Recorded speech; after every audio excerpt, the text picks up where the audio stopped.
ఆఫ్ఘనిస్తాన్, పాకిస్తాన్ 2 దేశాలు కూడా పరస్పర దాడులకైతే తెగబడ్డాయి.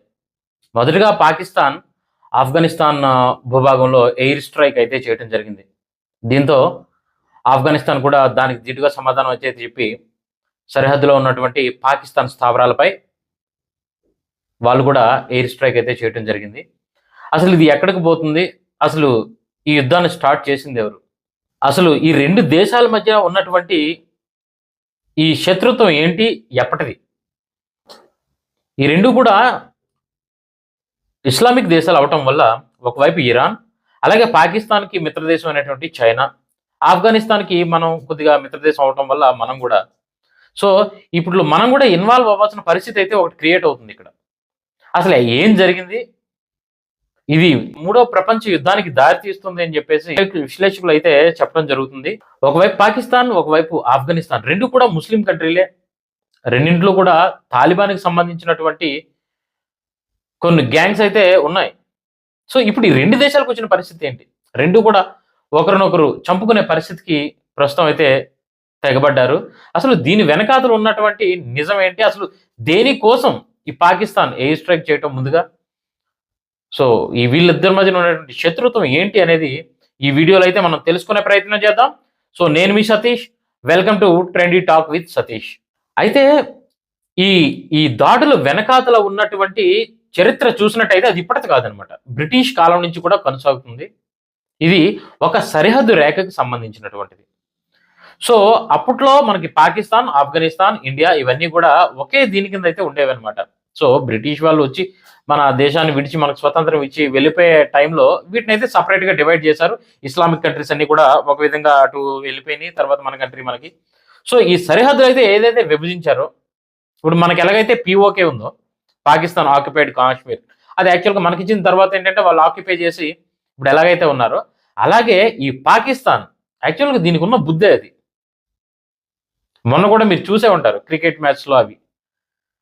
ఏవో వాళ్ళు ఎయిర్ స్ట్రైక్ చేసి మన తాలూకా ఫైటర్ జెట్‌లను ఒక 6 కూల్చేసామని చెప్పి. లేనిది ఉన్నదిగా చెప్పుకోవటం, వేరే భూభాగాలపైన ఆశపడటం, వేరే భూభాగాలను ఆక్యుపై చేయడానికి ప్రయత్నించడం. లేదు అంటే వాళ్ళపైన ఇటువంటి దాడులకు తెగపడడం. మనకు కూడా జరిగినటువంటి పెహల్గాం దాడులు లాంటివి. సో, అలాగే వీళ్ళకి కూడా పాకిస్తాన్, ఆఫ్ఘనిస్తాన్‌కు ఉన్నటువంటి సరిహద్దు రేఖ ఉంది. ఈ పాకిస్తాన్ వాళ్ళతో ఉన్న ప్రాబ్లమ్ ఏంటి అంటే వీళ్ళు ఎవరి భూభాగాన్ని అయితే ఆక్యుపై చేయొచ్చు వీళ్ళు. ఎవరి భూభాగాన్ని ఆక్యుపై చేయొచ్చు. ఇంకొకరి అలాగే మనకి ఇటువైపు ఎలాగైతే వచ్చారో మనకి పీఓకే కాశ్మీర్‌ని పాక్ ఆక్యుపైడ్ కాశ్మీర్.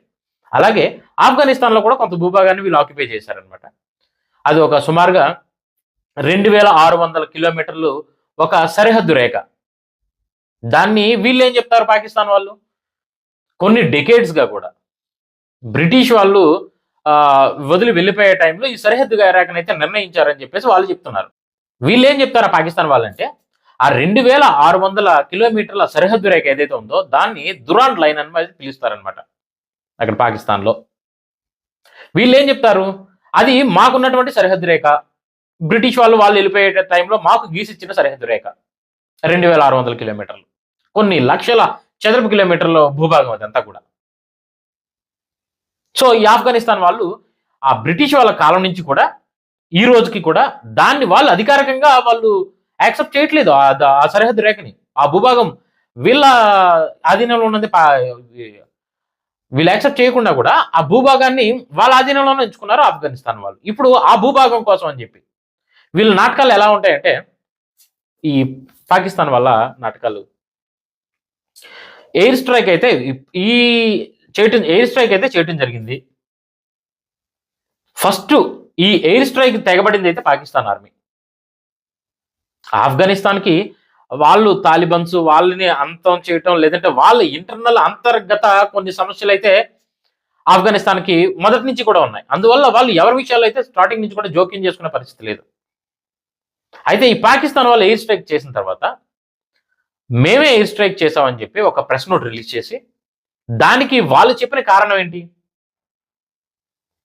ఆ భూభాగంలో టీటీపీ అనే ఒక తాలిబాన్ సంస్థ అంటే Tehrik in Taliban Pakistan, TTP Tehrik in Taliban Pakistan అనే ఉగ్రవాద సంస్థ.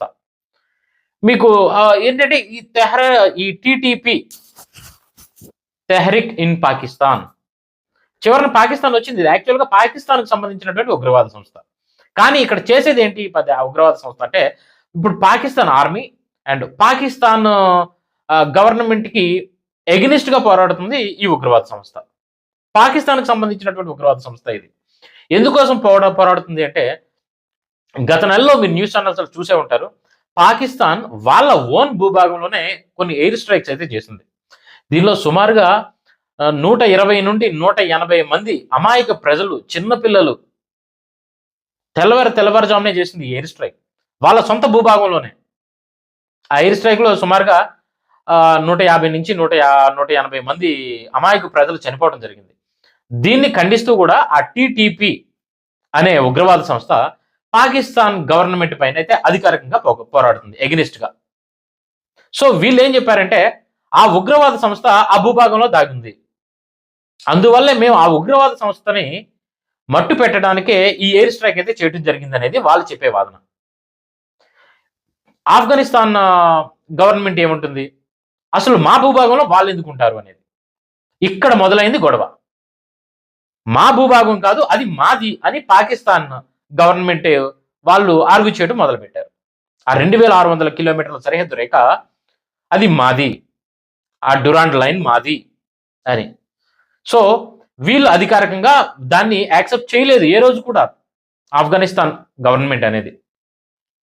సో ఇప్పుడు ఆ సరిహద్దు రేఖ పైన వీళ్ళు ఎయిర్ స్ట్రైక్ చేసిన వెంటనే ఈ ఆఫ్ఘనిస్తాన్ గవర్నమెంట్ కూడా ఊరుకోలేదన్నమాట. వాళ్ళు కూడా ఆ సరిహద్దు రేఖ వెంబడి ఉన్నటువంటి ఈ ఆర్మీ స్థావరాలు ఏవైతే ఉన్నాయో పాకిస్తాన్కి సంబంధించినటువంటి ఆ ఆర్మీ స్థావరాలపై వీళ్ళు కూడా ఎయిర్ స్ట్రైక్ చేయడం జరిగింది. సుమారుగా కొన్ని వందల మంది సైనికులు పాకిస్తాన్ వాళ్ళు చనిపోవడం జరిగింది. నిన్న అనుకుంటా డెడ్ బాడీస్ ని కూడా అప్పచెప్పడం జరిగింది. అయితే పాకిస్తాన్ ఏమంటుంది, ఆ ఉగ్రవాద సంస్థ మాకు సంబంధం లేదు, మాకు ఎగనిస్ట్ గా పోరాడుతున్న ఉగ్రవాద సంస్థతో మాకు ఎటువంటి సంబంధం లేదు, అది మా దేశానికి సంబంధించింది కాదు, దానికి మీరు ఆశ్రయం ఇచ్చారు అనే ఒక ఎలిగేషన్ అయితే ఆఫ్ఘనిస్తాన్ పైన వేయటం జరిగింది.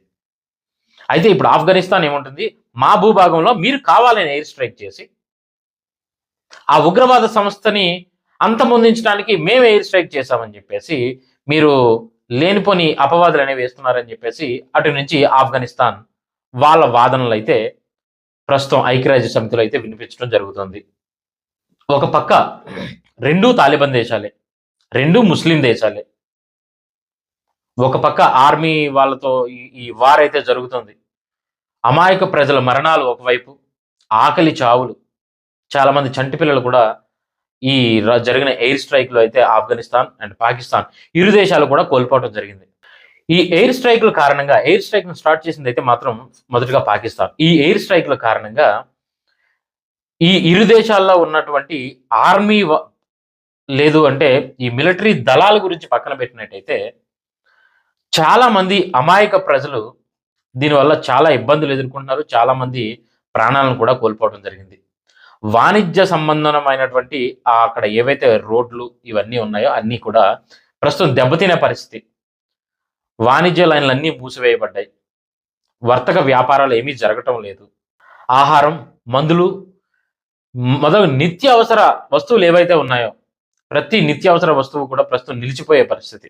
ఒకవైపు తుపాకీలు మూతలు మోగుతూ ఉంటే, ఒకవైపు ఆకలితో చిన్నారుల అరుపులు, ఏడుపులు, వాళ్ళ ఆర్తనాదాలు. ఇది కేవలం రాజకీయ యుద్ధంలో మాత్రం కనబడటం లేదు. ప్రస్తుతం ఉన్నటువంటి మానవాళికి ఇది ఒక పెద్ద పరీక్ష.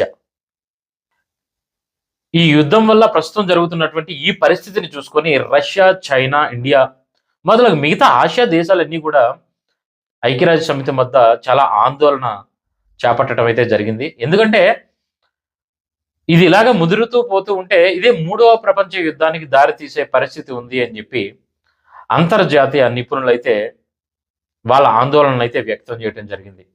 ఎందుకంటే ఇది పెద్దగా మారుతూ పోతే టోటల్గా ప్రపంచ శాంతికి ఇది ముప్పు వాటిల్లే ప్రమాదం ఉంది. కొంతమంది అంతర్జాతీయ విశ్లేషకులు ఏం చెప్తున్నారంటే ఇది 3వ ప్రపంచ యుద్ధానికి గ్రీన్ సిగ్నల్ కావచ్చు అని, దీనితో ఎక్కడితో ఆపుకుంటా పోతే. సో ఇందులో తలెత్తుతున్న ఇంకొక ప్రశ్న ఏంటి అంటే, అసలు ఈ యుద్ధం వల్ల ఎవరికి ఎటువంటి లాభం ఉందో ఆ విషయం అయితే అర్థం కావట్లేదు. సరిహద్దు రేఖ కోసం ఎవరికి ఎటువంటి ఉపయోగం కూడా లేదు. ఈ యుద్ధం ఇలా ముదురుతూ పోతే దీనివల్ల భారత్పై ఎంత ప్రభావం పడే అవకాశం ఉందని మీరు అనుకుంటున్నారు? ఈ యుద్ధం వెనుక ఉన్నటువంటి అసలు శక్తి ఎవరు? ఇవన్నీ కూడా మనం నెక్స్ట్ వీడియోలో అయితే చర్చించుకునే ప్రయత్నం చేద్దాం. సో ఇంతవరకు వచ్చారంటే మా వీడియో మీకు నచ్చిందని అనుకుంటున్నాను. సో ఇటువంటి మరిన్ని వీడియోల కోసం మా ఛానల్ అయితే సబ్స్క్రైబ్ చేసుకోండి. ఈ వీడియో ఎలా ఉంది అనే విషయం, నెక్స్ట్ ఇప్పుడు జరిగిన ఈ యుద్ధంపై మీ అభిప్రాయం ఏంటి అనేది కింద కామెంట్ సెక్షన్లో మా కోసం అయితే తెలియజేయండి. Signing off.